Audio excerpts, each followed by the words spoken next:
makabo uNkulunkulu. Engikholelwa ukuthi bazalwane wonke umuntu ngokwecebo kaNkulunkulu ubiziwe. Kuya ukuthi wena ke manje ke lo bizo lwakho uresponda nini kilo.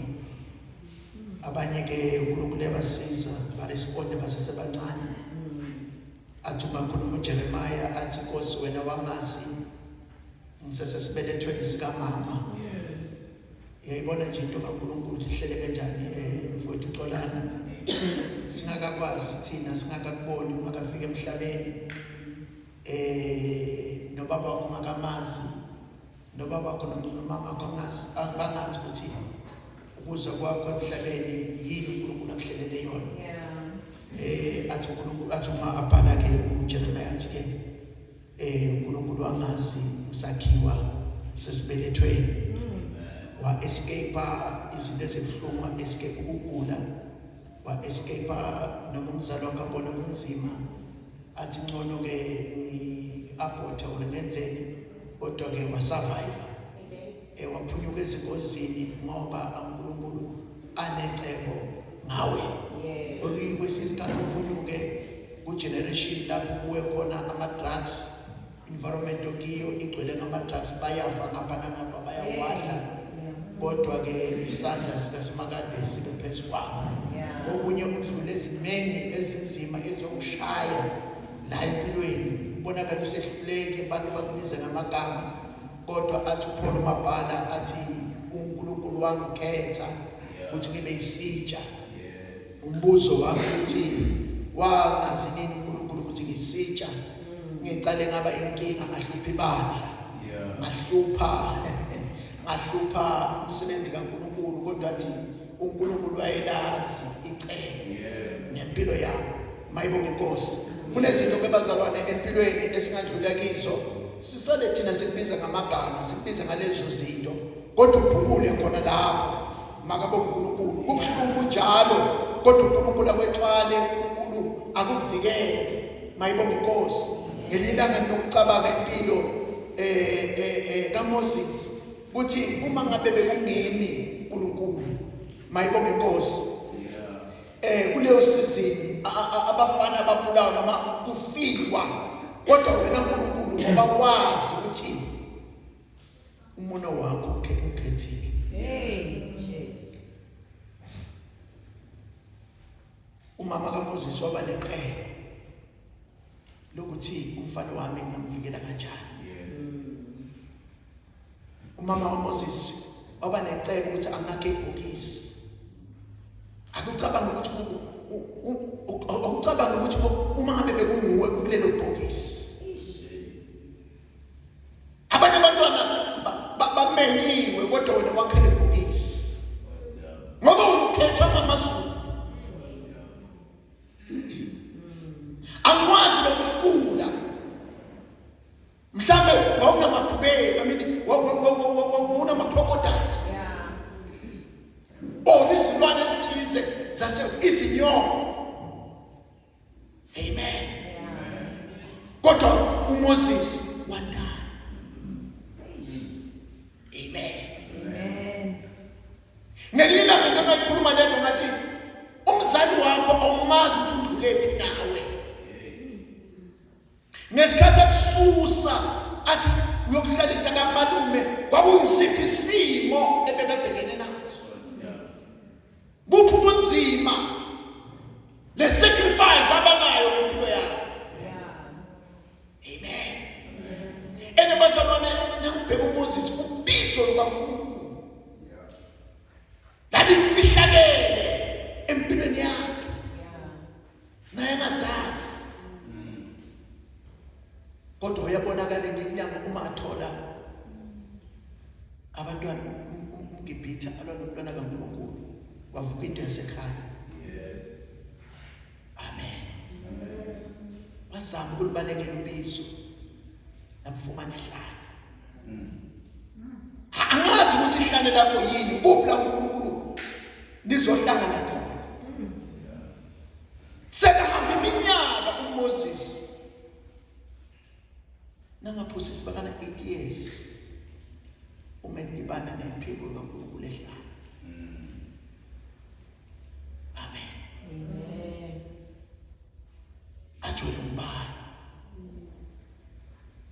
ngoba kune-encounter bazalwane. Kunalawo uNkulunkulu azokuthola khona. Yeah. Hallelujah. Amen. Mfundisi uShome nami sasikhonza ekuseni. Bazalwane ishumelo nje igcwele kakhulu ngamandla. Emoyeni wami kwase kuvuka indaba kaPaul noSilas. Amen. Kuthi kanti nabekunini nabathembekile abamkhonza ngoqiniso uNkulunkulu bayindlule ezimene ezibuhlungu. Ubuso obumnyama bazalwane awuthokozi nabantu abasebenza noma bamkhonza uNkulunkulu ngomoya nangeqiniso. Cabanga uPaul akazange athokoziswe ukuprofesaya kwentombazanyana ethi naba izingcebo zikaNkulunkulu abaphethe indaba yensindiso. Njengoba namhlanje bazalwane isiprofeto umuntu angaprofeta silandeleni isource uthi ubuyaphi nalento. Kodwa uPaul noSilas ngendlela yokuqinisa uPaul ngoba wayevama ukuyenza lento, wakhipha umoya ngoba lo moya lokukhuluma nakuya kusimoya wasekhaya. Kodwa kukhuluma iqiniso, wakhuluma into enjalo. Lithi iBhayibheli ngoba kwakunabantu ebebathola iprofit ngalama prophecy ngale gift, ngoba ibukana yini kune gift kodwa ivalelwe ngamandla omnyama. Amen. uPaul bazalwane ngegama likaJesu wakhuza lo moya waphuma. Okusho ukuthi kupossible bazalwane ukuthi umuntu administrate under influence imimoya emimbi.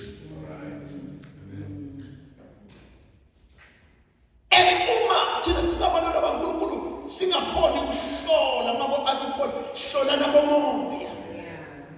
Uma sinawo umoya ukuhlola sizodla noma beyini esihlola noma beyini ngoba asihloli.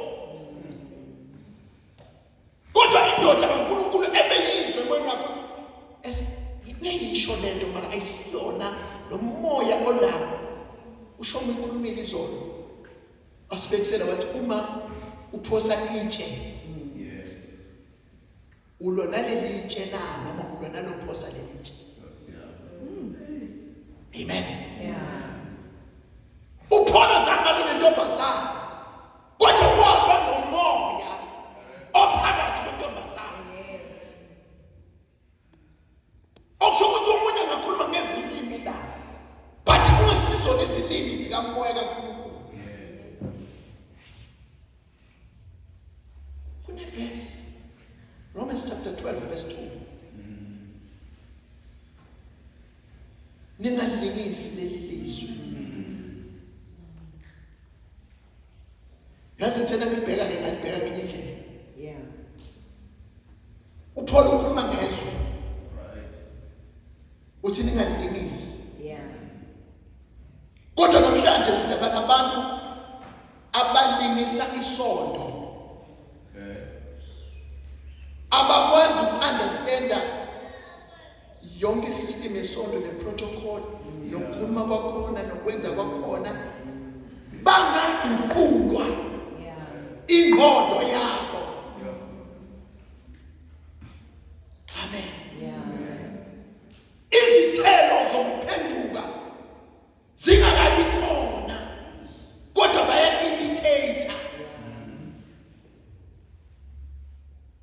Uma bazi ukuthi ukushumela kunjani, omunye futhi thina ngathi sishumela kancane, ashumele ukuze ukuthi ayikhona iyaphonza le ndoda. Ngoba understanding ukuthi ukuze ngifithe in kulento yabantu kumele imitate njani. So ube nesikhathi senele kuyifunda. Na umnika nje ukuthi akabe MC or aqule uzocula na eningi. And thina ngoba singadlola bomoya sisitshela ukuthi lento ijeni. Amen. Hallelujah. So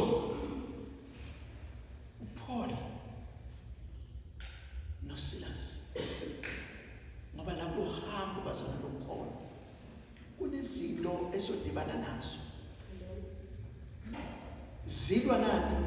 Zilwa nobizo. Yes. Elakuwe. Amen. Lithi iBhayibheli uma umoya sowuphumile entombazaneni kunakhona ukuthi abantu bathokozele lokho. Lithi kwaba nokucaba labantu la atheka uPaul noSilas. Enoma funda kahle bazona ukuthi lithi babakhumula izingubo zabo. Yes. Sometimes isitha mfundisi wami siyakufaka ehlazweni ukuze into kaNkulunkulu ideleleke. Yes. Lawo ngamadoda kaNkulunkulu aphethe izimfihlakalo kodwa ucabanga bazathi babakhumula babangqunu. iTPE izosho ukuthi babakhumula babangqunu babashaya.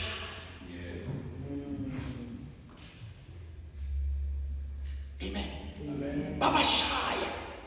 Nabaqeda bashaya zange baye babagcina lapho. Babathatha babafaka kuphi? Ejele. Abagcinana lapho ukuze babafake ejele bababopha. Yeah. Lolu hambo noma bazalwane umntwana kaNkulunkulu azithola kini. Usibuza ukuthi ngifike njani la? Angizenzi ukuba la. Balinziwe lesi sikhathi. Amen. Kodwa lithi iBhayibheli phakathi usuku kwafika into yaseswini. Amen. Upholo uSilas bazane phakathi kobusuku kungenavuselelo baqala imvuselelo. Kungamaprofeti baqala bakhuleka. Amen. Lizobe bedumisa behlabelela ebuhlungwini ebakibo labezwa izulu. Wabezwa uNkulunkulu wasezulwini. Ngamanye amazwi into ababenzelwe nemini azange baqede noma ibulale into engaphakathi kwayo. Hayi uNkulunkulu lithi iBhayibheli bazana leso sikhathi uNkulunkulu athumela ingilosi. Amen. Kunengilosi kaNkulunkulu ezominister empilweni yakho. Yes. Kunengilosi kaNkulunkulu eministera esimeni sakho. Mayibonge Nkosi. Ulela wena ungazi noma kubuye noma ukhulela ungasazizwa ukuthi uthini. Kodwa uNkulunkulu akuzwe. Noma sowuthandaza sokukhala. Kodwa iphimbo lakho lizwakala. Hallelujah. Ngiyacabanga ukuthi bathe egameni likaJesu Kristu waseNazaretha. Baba siyabonga. Mthandazo wabo bazalwane lithi iBhayibheli isekelo sasejele. Sacala kushika. Thank you Jesus. Amen. Amaketane amathene bekaboshwe ezandleni zabo nasezinyaweni anqamuka. Kungekho umuntu oze nesikhiya sokuphumula. Kodwa kunezinye izinto esingasidingi isikhiya sabantu. Kodwa dinga amandla okuthandaza. Edinga amandla okudumiza. Wanqamuka. Hallelujah. And bathi sebasibona ukuthi hawu baba. Awumana Nkosi kwenzakala. Hallelujah. Abanye bababonile ukuthi kunezinto oboshwe ngazo kodwa labantu ababophile bakubona uqhamuka free. Bathi uphila kanjani? Uthi baba ngiyabonga. Ukukhululwa nguwe. Yes, hallelujah. Amen. lithi iBhayibheli neminyango yasejele ebeyivaliwe izikhiya zakhona zakhumuka. Amen. Ebebagadile wathi ufuna ukuzibulala, wathi ungasazibulali, siphelele sonke. Awucabanga ukuthi uyicebo likaNkulunkulu ukuthi babe kuprison, ukuthi balandelwe umphefumulo oboshile, kodwa kwakumele ukuthi babhadale iprice, badlule kona ebuhlungwini ukuze bayosindisa loyo mphefumulo. Hallelujah. Amen. Bayibonga inkosi. But namhlanje bazalwane sizobheka kancane enhlizweni yami uhleli lamazwi athi abiding in Christ.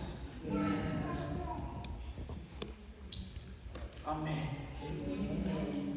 Binding in Christ.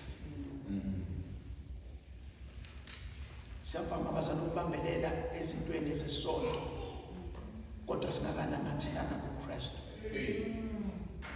Siyavama uku-understanda ama-doctrine nama-policies na yonke into yesonto, kodwa siyasibona abakaKristu.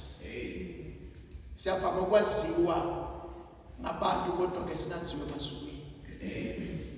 Uthi uJesu ngelilanga uma adedele abafundi abayekele ngobadedele, ngoba lento yoku-check out bazalwane shobe ayiqali namhlanje, ushumela kahle izona yoku-check out. Jesu waye-check out mfowethu ngalilanga sokwenzile akwenzile phambi kwabalokhu abafundisi abakhombisa ngalilanga ebadedele kusakusenahambe nayo noministari. Hayi bangena istrati adika bayakhuleka, abantu bayasizakala, bayaphola, amadimoni ayaphuma bakuye ba-excited, bakuye bajabulile. Jesu sifike lapha sathola isimo sisona, sakhuleka, kwenzeka izimangaliso beza kumento athi ababentolisha. Instead uthi uJesu athi hallelujah glory, athi amadoda thokozela ukuthi magameni alotshiwe encwadini, ngoba kunabantu abazothi izinto ezinkulu. Athi uJesu ngelilanga nabefika kubaba athi mina nasi bendisebenzelaphi, and ukhuluma ngabantu ebebasebenza, babonakala phakathi kwabantu kwenza njalo, abantu bayasebenza, kodwa embusweni kaNkulunkulu ababonakali, kurejista sezulwini ababonakali. Umbuzo uthi yebo madoda bendisebenza, kodwa bendisebenzelaphi? Ngoba akaziwa lo mbuzo. Amen. Ati ngicela sibhekele ke bazalwane incwadi yethu, incwadi kaJohn,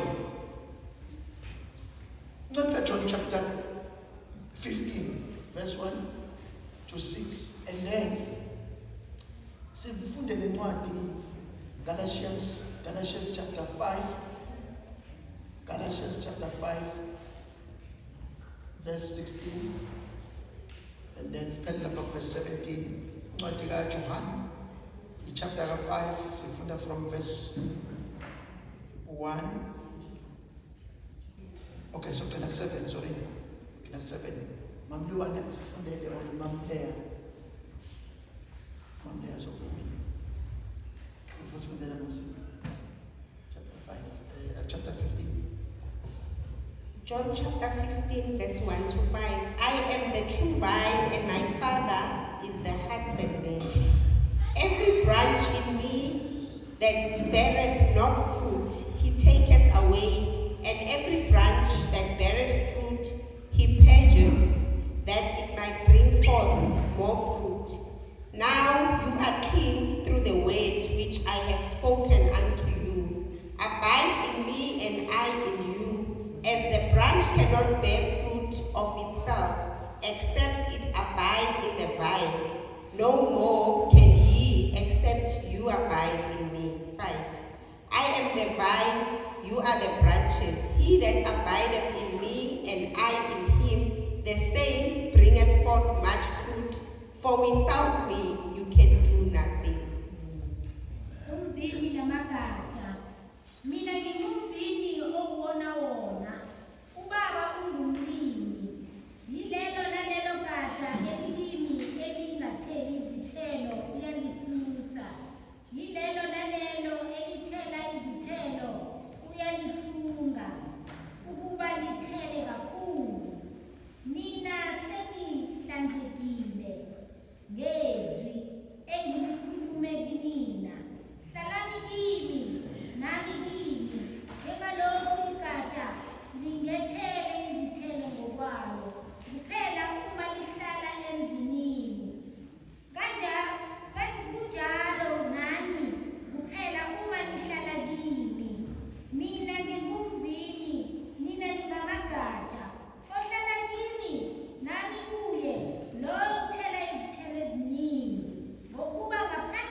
This I say then, walk in the Spirit, and you shall not fulfill the lust of flesh.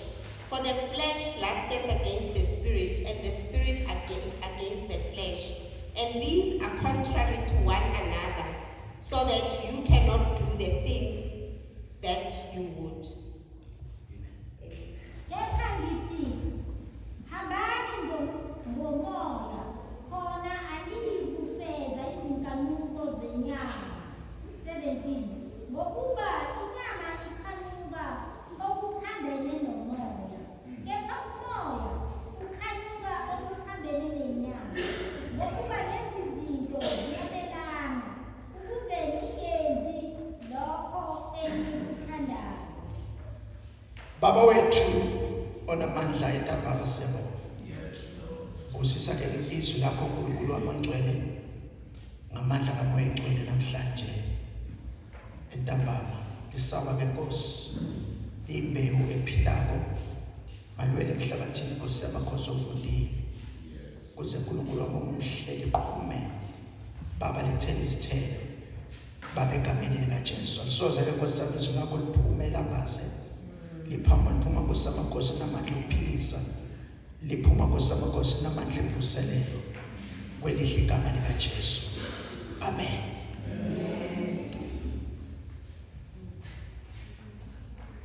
Kule ncwadi bale uPaul Galatians chapter 5 hambani ngomoya ukuze ningeke nifeze izinkanuko zani zenyama. Lolu hambo bazalwane esikilo lalo hambo lukamoya. Akunandawo ethize, akunasikolo esithize kumele uyiswe kiso utrainwe ukuthi ube discipline, utrainwe ukuthi ukwazi ukuba uKristu. Kodwa into lena kamoya efuna ukuthi uhambe kamoya. Kufa umuntu omdala okumlemvelo yakho le wena njalo la ukhuluma noma sowuthuthele uthi abangazi kahle nabanye emndenini wakho baze bakufanise namkhulu wakho nagogo wakho ngendlela enenkani ngakhona ile mvelo baze basho bathi nimbona ngokujikile manje sukanduzane kwakhe so ingozi ke nakasanje sekufukele leyasekhaya kini sekufukele leyabogogo amen. Lemvelo endala uma kufika ivangeli iyafa bese wayini standisisha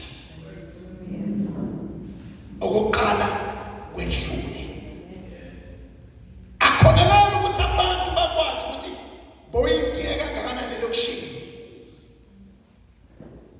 indlela osiphatha ngayo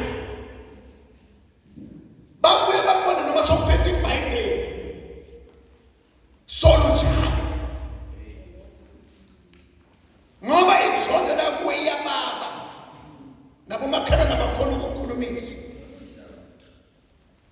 kodwa basibuze ukuthi kanti ngoba sesimbona so kana bobona abantu bakona iphethe iBhayibheli bathi umfundisi ungasimfundisi nasemsebenzini sibizwa ngabafundisi mina ngabizwa umfundisi ngazange ngithi umfundisi nawe la ukhona mhlawumbe bakubiza umfundisi kodwa bayamangala bathi le bishop lethu le la emsebenzini yathandaza lona kodwa ayikhona lenkinga lemvelo solinjani mara kila abhala khona uPaul Galatians chapter 5 hambani ngomoya ukuze ningafezi lezi nkanuko okuyini okungamaqhubu grudges inzondo jealous awukhona ukuphila nabantu wena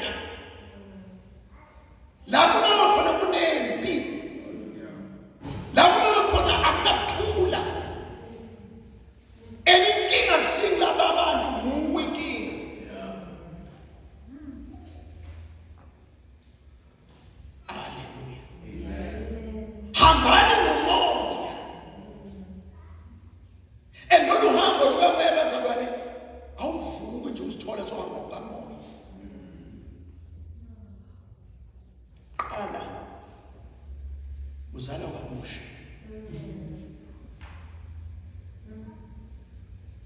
Umukele umoya oyingcwele. Ngaphandle komoya oyingcwele bazalwane ngeke senze lutho. Uzoyifuna lento malihlule. Ngoba lento ayinamandla ethu. Ayingu ngeziphepha zethu. Kodwa lento kaNkulunkulu idinga amandla. Obuntwana bukaNkulunkulu. Kuma kuJesu umakhulumela abafundi bakhe asebafundisile bazalwane sebahambe naye 3 years yonke. Sebakwazi konke uJesu abafundisa bona wathi ibambe lapho madoda amakhulu. Ibambe. Hambani lapha uconference yase Jerusalem. Hambani upper room.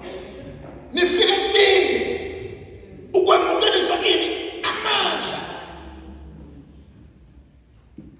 Ukwazi ukubhala, ukwazi ivesi. Akusiwona amandla. Bakhona balazi bendlula wena ivesi. Bakhona balazi iBhayibheli bendlula wena. Bazifunde lonke bayalazi. And bayakwazi ukushumayela. Kodwa kudingeka yini?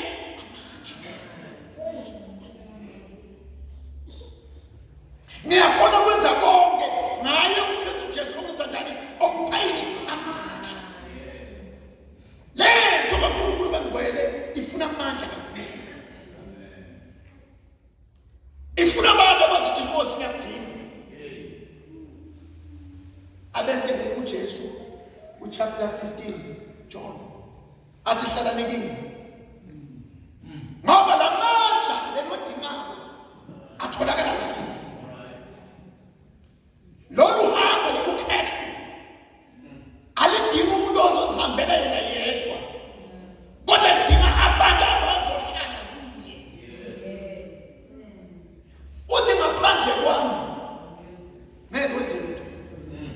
Noma ungathanda uthanda ini uthanda into kaNkulunkulu kodwa ngakuthi uzikhulumele nje uthi ngaphandle kwami ngeke.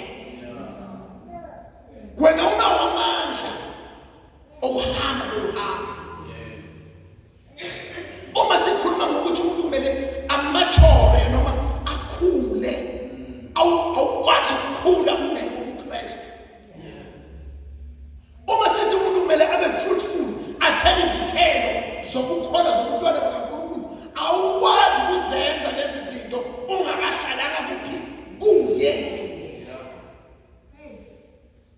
Ukuhlala esontweni ube active esontweni wenza izinto zasesontweni ube uhlala upresent njalo akukwenzi ube ngumntwana kaNkulunkulu. Wena ungahamba wonke ama-conference la sontweni ube present every day. Kuze kuthiwa uloyal. Awukho loyal. Ngoba uhlala kuphi kuye. Uloyal kimi asikubheka. But la mandla ubuntwana bakaNkulunkulu wena. Nabantu bahluleka ukuqala ukuthandaza la ngoba sikhulekela ngoba awunawo amandla okuthandaza. Uzothandaza njani ungahlalanga kuye? Ngoba ngiyena oyisource. Ngiyena ongumthombo. Mayibonge inkosi. Uma sikhuluma ukuthi sibe rooted in Christ. Rooted. Sikhuluma ngale nto okuhlala kuye. Sikhuluma ngale nto lokujula kuye.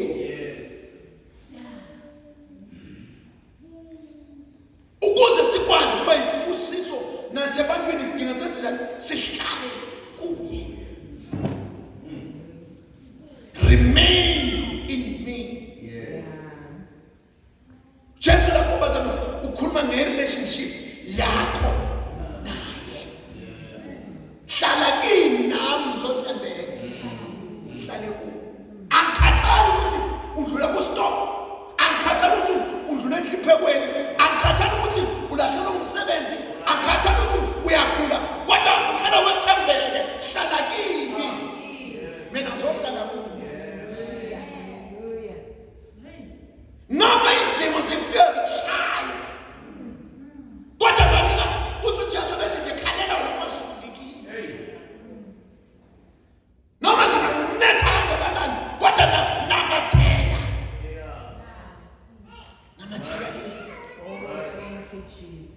Hallelujah.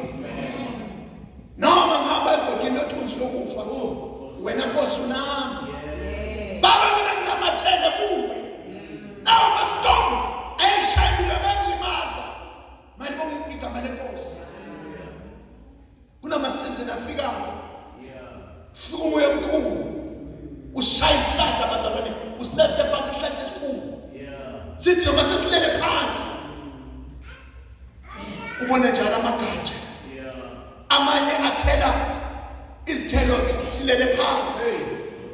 Ngoba senzeni asikaphumanga usosi. Amen. Hallelujah. Oh Jesus. Mina verse 5. Mina ngingumvini nina ningamagatsha. Hlalani kimi nami kimi. Loyo ke uthela izithelo eziningi. Ngokuba ngaphandle kwami ningenze utho. Abantu abazothela izithelo eziningi. Abantu ebusweni kaNkulunkulu. uNkulunkulu azothokoza ngabo ngabantu abahleli. uNkulunkulu akazwanga abantu abangekho fruitful. Akazwanga abantu abangekho fruitful. Uthi gatsha elingatheli yalisusa out yalikhatha ngoba liwesta ina kunje inhlabathi liwesta namanzi mhlambe ngifaka nomanyolo liyawesta ngeke ngilokhu ngiliselela ngifaka izinto kumele zikhicize mara kwenzeke lutho yalikhatha out awukho fruitful. Cabanga ukukhuluma ke manje umnikazi walento esibizi nayo. Nakabheke mina nawe. Uthi lezulwini sikubhekile. Wena njengegatsha wena sikubhekile. And ulezulwini awubhekwa njengebandla. Kodwa iso likaNkulunkulu libheke wena. Are you fruitful? Or are you faithful kukhona inyama?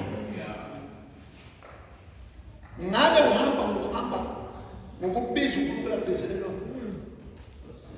Ngoba kunabanye abantu ababizi uNkulunkulu ababize umsebenzi othile bahleli nako lokho. Awukho. Uthi uPaul makhuluma nabazalwane uthi ngendlela abazalwane ngifundiseke ngayo. Ngabe sengibefundisa. Ngabe sengifundisa abanye. Kodwa solo izinga lenu liphansi. Uthi uPaul ngikhulumisa abangani. Ngikhulumisa kanjani? Nakusasa umntwana enkosini ngikhulumisa kwengane. Uthi kodwa ngathi sengikhulile. Ngazilahla lezi. Mina Paul. Yini wena le oylahlile wena? Lena uthi nawuhlola ukuthi nawuthi wena una 10 years umntwana kaNkulunkulu yini okulahlekele wena. Abuye futhi athi konke obukuyinzuzo. Akushayile indiva. Konke benefit ekuthola profit ngako. Akushayile. Indiva ulahle. Ulahlekelwe yini wena? Solo nje wavuma ukuthi umntwana yini lekulahlekele. Baba kunezinto kumele zilahleke. Ngoba khona kahle. Uhambe nohambo makalahleke. uPaul walahlela ngama rights amaningi. uPaul nakahlupha ibandla wayena rights. Ashaya isifuba sibiza sibuzele. Kodwa the day ahlangana noKristu wakulahla konke. Kunebusiness wena ubhizi ngalo wena. Akumele ulahlekele solo ukulahla. Lele ngeke right. Mondla abantwana bami. Kodwa ngobodla ngani. Kunemikhuba ekumele kulahlekele. ngoba ngazibuza nje ukuthi nangabe bophendukile so umntwana kaNkulunkulu one tavern machubeka nayo anonga kuya la ukuthi hayi bazalwane ngikhipha kweshumi hayi alolu business hayi undisi ngithembekile ukuthi ulahleke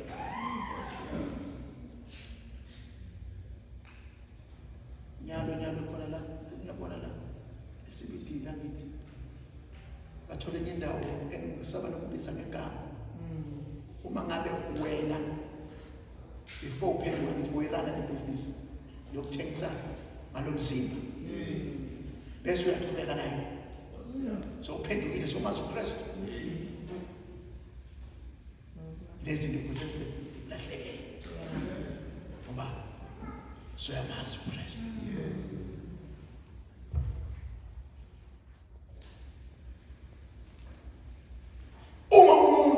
uma umuntu engahlali kimi lahlwa ngaphandle wenza njani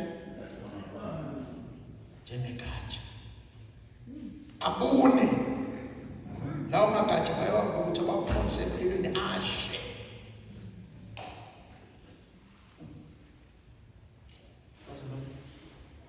Jesu wayekhuluma amagama abuhlungu hayi abuhlungu amagama bazomcela nawalalela nje ukuthi athi uJesu athi kule business le athi yaqoshana phela lokuthi liyakhishwa legatsha liphoswe ngokuthi ngiyaqosha athina sasabaqoshana sasabaqhumana mfowethu yena uyaqhuma ngekhaya nabaqhuma kadingi i-committee ezohlala phansi discuss ukuthi baba menze ukuthi ngiyanquma mina lo mnikazi walento yokhona uthi uma ungekho productive ngoba uthi asinegotiate ukuhlala la kimi asingeke negotiate la kimi ngohlala ngama terms and conditions akho awuhlali ngoba ufuna ukuthi ebara Jesu sola kimi mina niso now ufuleke hlala ngendlela engifuna ngayo out uthi angithumele izigilosi izibambela mina ngamuntu iphosela ngaphandle hayi bazo so uvula ibhizinisi naba abantu bakhona labantu bagcwele la yabatshela ukuthi nawu perform na ungenzi lokho ngiyaxosha introduction yami ngiyaxosha and uma ungekho ready uma ungekho committed siveze manje uma ngeke uJesu bazobheka ukhona la shumela khona wathi nawe bengifuna uhamba manje phendula upho uPeter batho yapi kulapho nesikhathi sakho ukhona vele abahamba khona vele abaphuma bathi ngeke sikhona leshumelo yakho ngoba leshumelo yakho strong kakhulu endeni ngathi awusicabangeni ukuthi sibani senyameni wasa ngeke ngivumele lento lefanele uthi Peter ngoba kuthiwa ebasalwane uthi nakashumela uJesu wayekhuluma lento babhekana bathi hayi khona ngesikho bathi Peter soyakuphi Jesu wathi hamba nathi bahamba phana bathi soyakuphi ngoba ini amazwi okuphila ala kuwe yes uma sisuka kuNkosi siye kuphi asoze abazalwane baba genuine kulohambo lokhona elizihlupheko abantu nakizo zobuhlungu cabangushaye ungenacala boshwe mhlanzwe nje ungenacala wenze sonke lezi zinto ezibuhlungu kodwa uthi kulungile uma kuyintando yakho Nkosi kulungile uthi uJesu kulungile noma benihleka benhlambalazi ngeke ngenxa yegama lami kulungile. Umukele lokho izihlupheko engazithwala nami. Lolu hambo bazalwane bami. Kwethwaleni bonke. Uthi makungabi banthuka ngenxa ukuthi nina vele kulezi zinto ngasenze. Uma abantu bethuka ngenxa ongakayenzi kulungile. Awudingi ukuzidefend. Amen. Uma kuyintando yakho baba.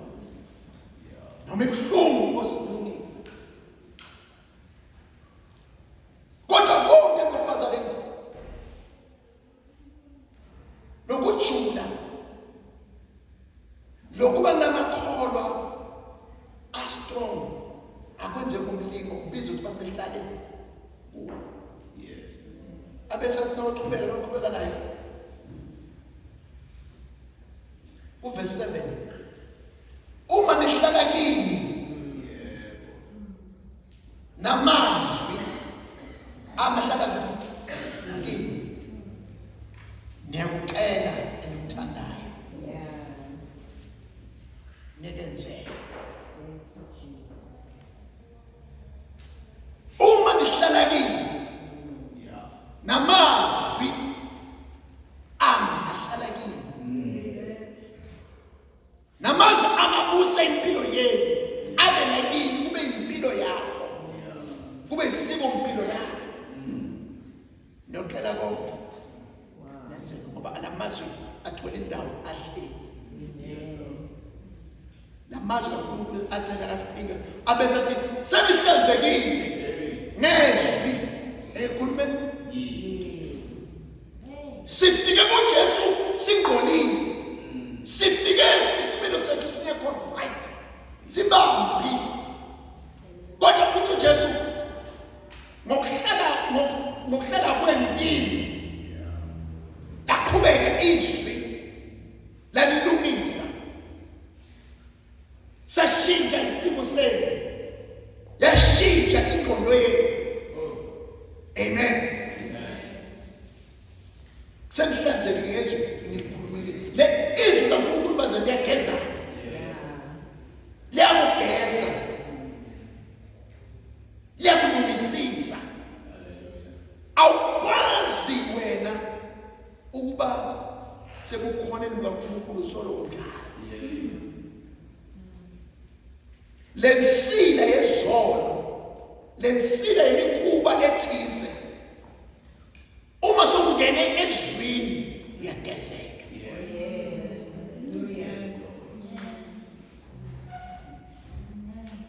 Ngicela baphakamise bonke izandla asiphakamise izandla abangagesi abasuke nje emakhaya abangagesi. Uyabona ukuthi ukugeza kubalulekile. Uyabona ukugeza kubalulekile. Uma bazalithi uma ngabe sisuke emakhaya sangena ebhavini sikakubala nje. After ngabe kuyinkinga. Abasikho hlalisa. Ngoba kunokunye bekenzeka. Ngoba sikabhavi.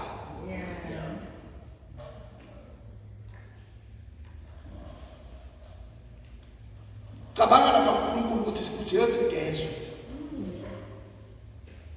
Lephuma.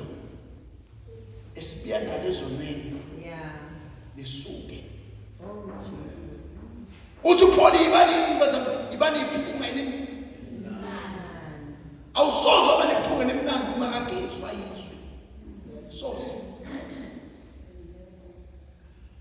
Futhi le bafu nasezwini wangengilo elilizwi kaNkulunkulu uzosilukela kula. Ngeke bephunga elimnandi. Ngoba lephunga elimnandi liphuma kuphi nasemlonyeni.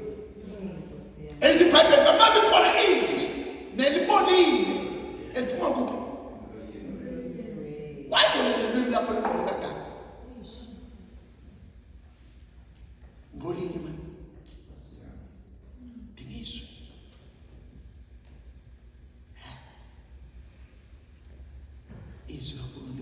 uthi uyizaya ngelilanga mane Nkosi bekilahle uthi izindebe zami ziqolile ushe lezi zinto ngoba ngibahlukanisile abantu ngalento liphuma la mlonyeni abantu ebebazwana ngangena phakathi mina ngaphetha ngafaka izinto eziqolile ahlukana abantu uthi Nkosi lungisise ini khuluma izinto ezihlanzekile hlala nikini nami ngihlala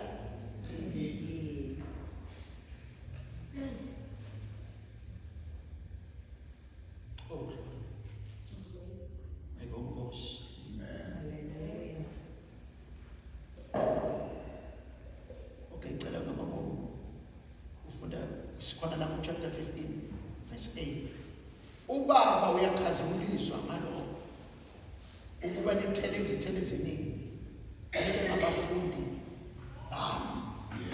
ubaba wenzani ubaba usezulwini uyakhazimuliswa uma nina nenzani nithele izithelo baba uyakhazimuliswa udumo lubuyela kuNkulunkulu enkazimulo uma senzela thina siba sithele izithelo amen Galatians lapho sifunde khona aqhubeka uPaul ezibhala izithelo lezi nyama lezi esihlala sisivikana nazo yasibala bese uyehlubana zikamoya uthi lezi zenyama azifi ngoba lezi nyama zilwa nalezi kamoya kunamandla lapho alwa nalento oyifisayo athi lokho engifisa ukwenza angkhoni kodwa lokho ngakufuni ngisithola ukwenza ubani ukhulula mina lolu sizo glory to Jesus sizothandaza bazalwane namhlanje besithi nje lokubaleka kuhlala kuye asidingi ukuhlala ezintweni ezithize asidingi ukuhlala ezintweni zabantu ngoba kuyingozi ukuhlala ezintweni zabantu or kuyingozi ukuhlala kumfundisi ngoba wena umfundisi akasafile na uyafa ngoba usuwahlala kumfundisi amunyathi man of God I want to tap anointing yakho why wasufuna anointing nasezulwini why wasufuna straight uNkulunkulu udonsa straight ekhaya man of God just touch abantu bafuna ukudonsa bafuna ukuthinta touch why ungathi uNkulunkulu awutouch yeah ngoba ithemba lakho lokuman of God na woman of God nasebusuku nokunenkinga awubhekisa amehlo akho athi David ebhekisa amehlo ami esitabeni ngokusizo lami mfela mfela izulwini uNkulunkulu udale izulu nomhlaba wena ukhona ukuzikhulekela wena ufuna uman of God ngo-12 ebusuku afuna ukukhulekela uthi hlalani kimi ngoba nami ngihlale uthi niqele nina kimi niqele kimi the prayer request yakho wedwa ukaphela umlilo khuluma nami mina khuluma nami isicelo sakho asaziwe kimi tshela ngizakwenza athi mina nawe somdlelwane wena like me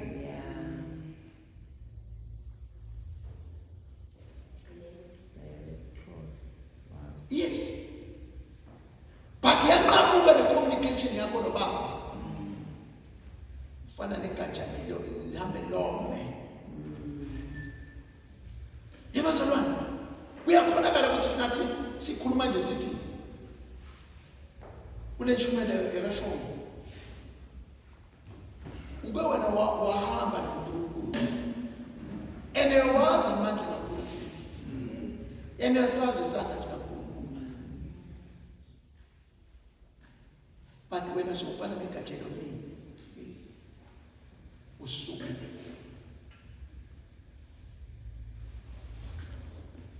Nkosi usesiphumula ushumela ngayo le ntshumayelo lapha conference in first love. Vuselela loluthando laqala. Umuntu uma zosho ukuthi ngifuna lela thando laqala, uyayazi lena ukuwayitesta uyomele. Bongeke namhlanje ntamba ngasukule sonke. Nkosi ngiyadinga. Nkosi ngidisconnective. Esontweni present. Uma activities esontweni present. Ngiko bonke busy past phezulu futhi uyathumeka manje. Mara udisconnective le.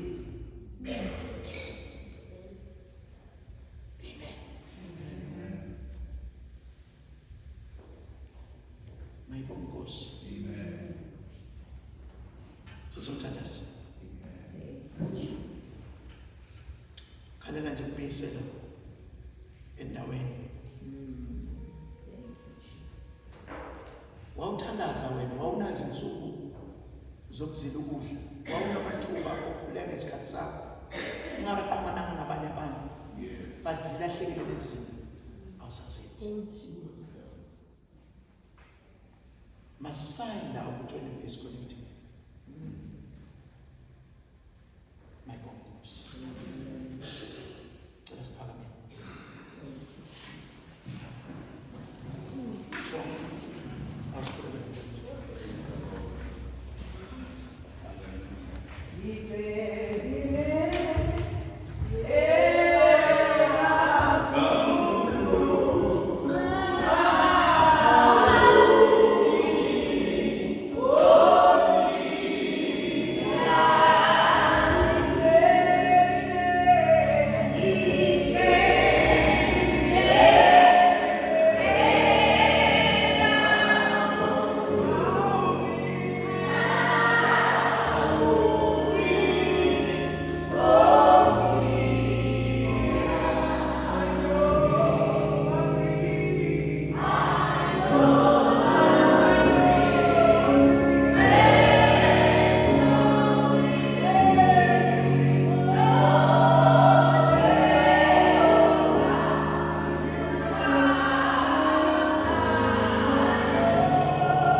Ligé